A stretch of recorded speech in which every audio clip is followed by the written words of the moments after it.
Welcome to your doom. Shut it and get over here. Massive uppercuts!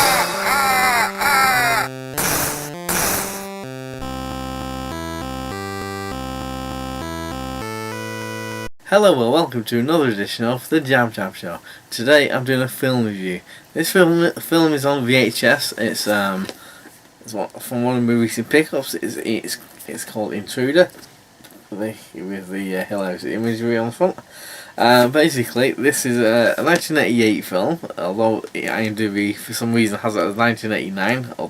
It says here 1988 on the box. It's directed by Scott Speigel. It's starring Sam Raimi and his brother Ted Raimi, and also, reading the back here, Renee Estevez and Alvy Moore. It says here, if this movie don't terrify you, you're already dead. So there you go. And it's 10 PM. Basically, it's set out a supermarket in America, in California, I think. And basically, there's a killer going around doing murderings and things like that. What I like to do is when I buy these ex-rental VHS tapes, is look at what trailers are on there. Unfortunately, there's no trailers on this. Cut straight to the film. It opens up with the 80s logo and a bit of sound synth going on, and it opens up on a POV shot from inside a shopping cart.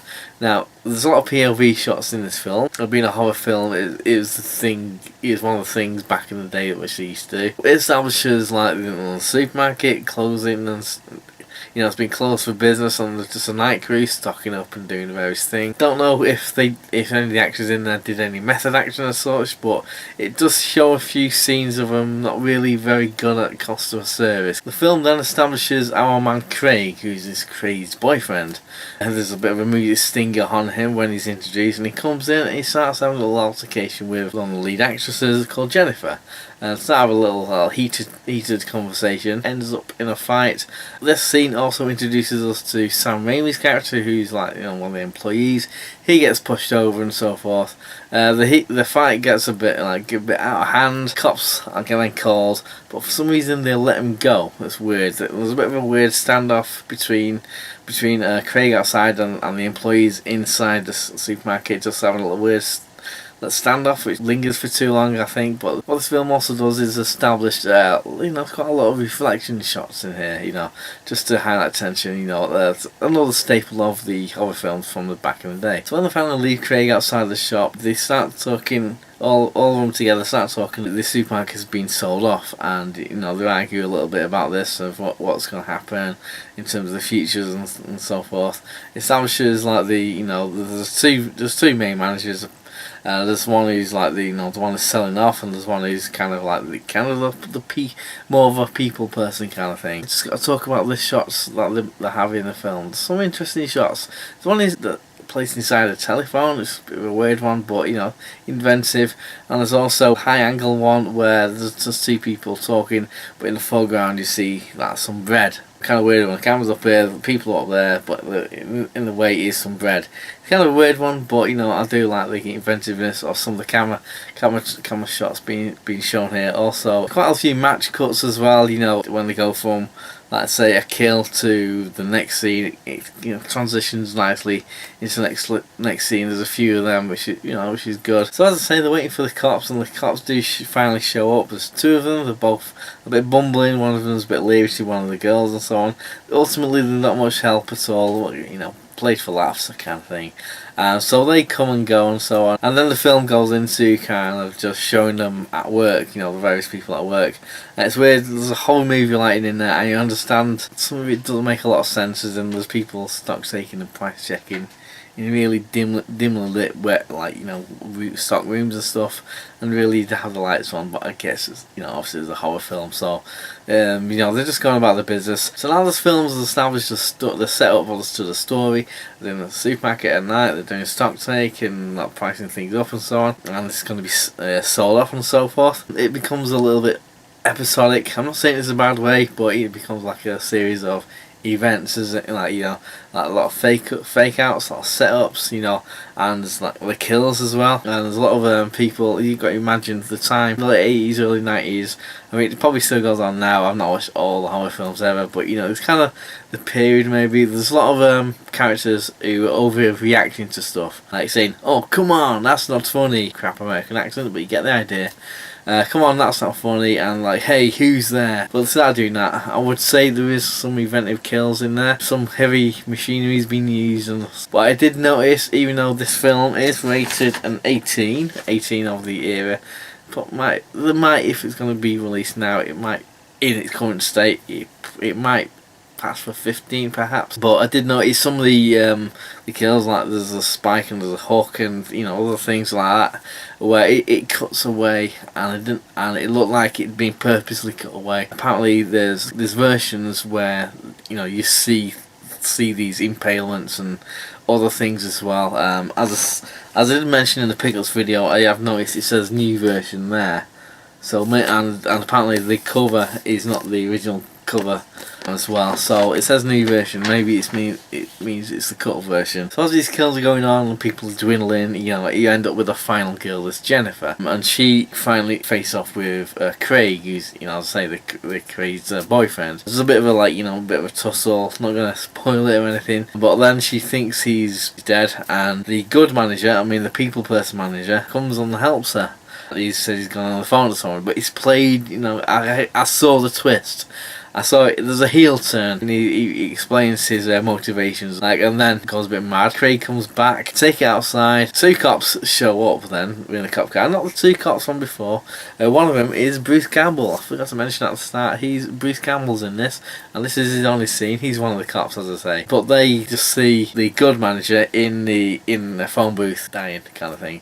They started arresting the main girl, Jennifer, and also Craig, and they're protesting their incident, and don't understand the thing, but there's a bit where he's not dead. It's established he's not dead, he's just lying there, but he does a weird blink like that, just glares at Jennifer, and Jennifer goes, "Ah!" and the camera zooms into her mouth. I don't know, it's a weird little ending, but they ended it that way. Oh, there's a weird little knife stunt as well. When they're outside, there's a knife, and I don't know what happens to it. It kind of bounces up.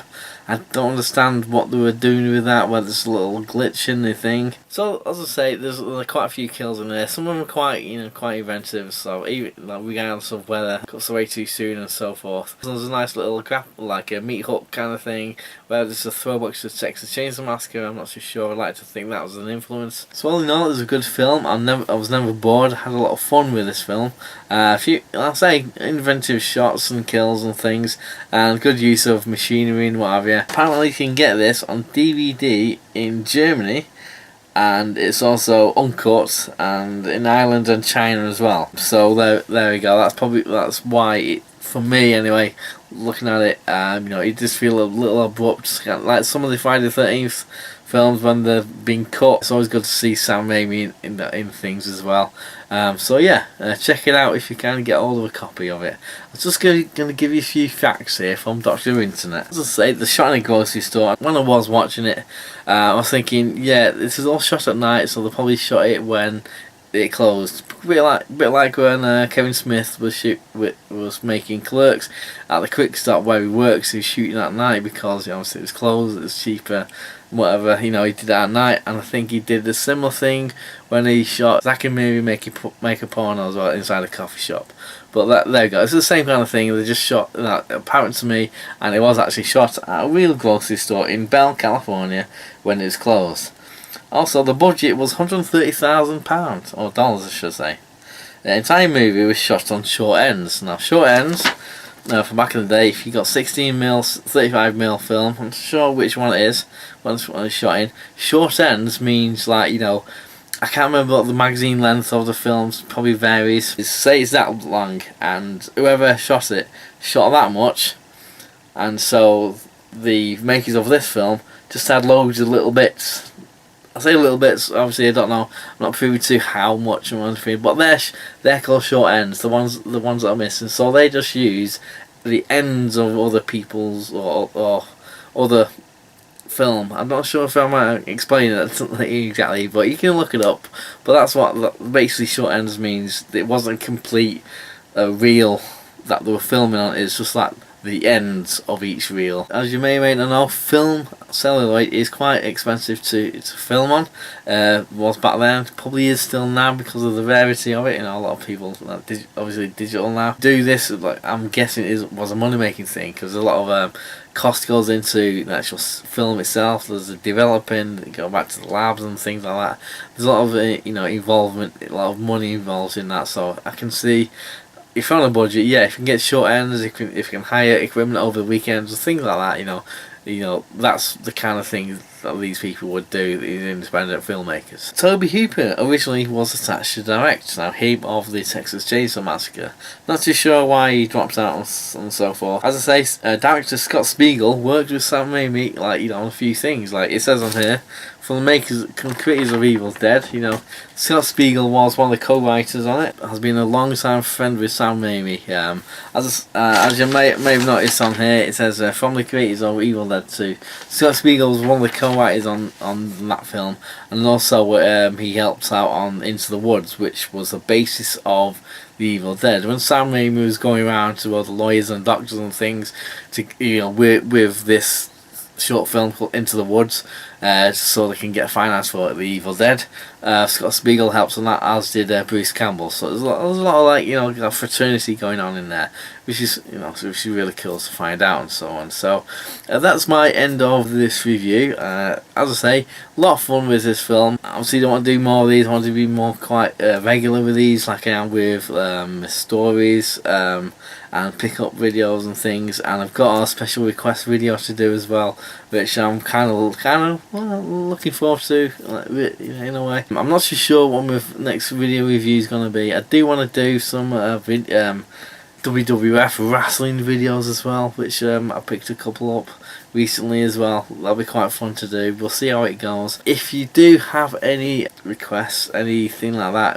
on me pickups video, or if you have any memories of this film in particular, any stories, any kind of whatever about this film, just comment down below in the comment section, and I'm all ears. I'll do my best to respond to things. Thanks for watching and all the rest of it. So see you later. Do